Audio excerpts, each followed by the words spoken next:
Why is adaptive leadership so critical in the world today? Many or most have heard the term adapt or die.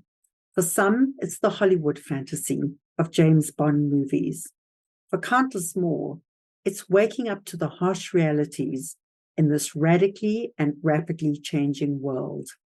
It is difficult, daunting, and in fact, dangerous when change requires that you challenge people's current realities, their attitudes, their beliefs, and their norms. Most people fear extreme loss when you push for change, and the more they have, the more they will fear they will lose.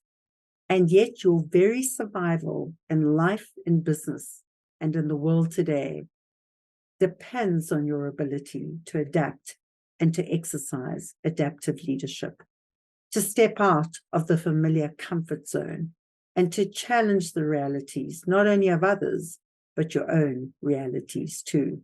I met my good friend, Mercy Atieno Odongo, at Harvard Kennedy School on the Adaptive Leadership Program, with remarkable professors Ron Heifetz and Marty Linsky.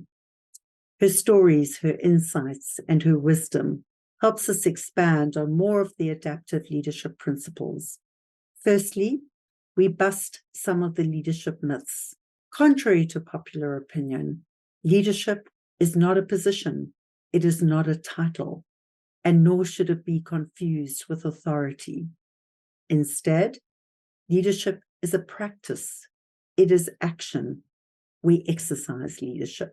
Secondly, she helps us define adaptive leadership, or as Professor Ron Heifetz defines it, it is the practice of mobilizing people to tackle tough challenges and thrive. And lastly, she helps us draw the distinction between technical and adaptive challenges. So often people in powerful positions misdiagnose the problem and try and fix an adaptive challenge with a technical solution. What do I mean by that? Well, let me give you an example.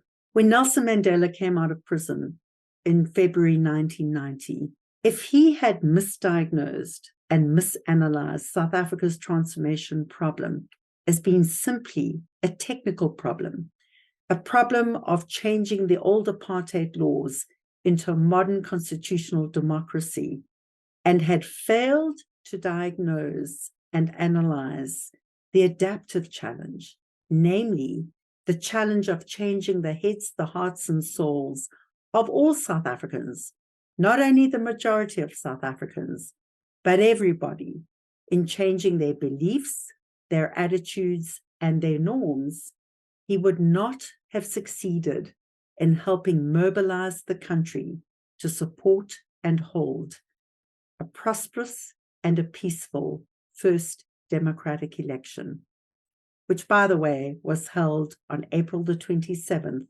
1994.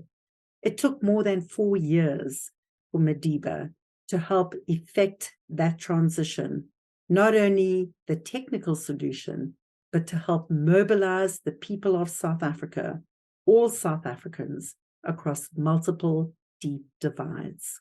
So in summary, technical solutions do not solve adaptive challenges. And adaptive challenges, if unattended to, can and will disrupt the technical solutions. What is critical is to draw the distinction between the two. In the case of South Africa, we needed both.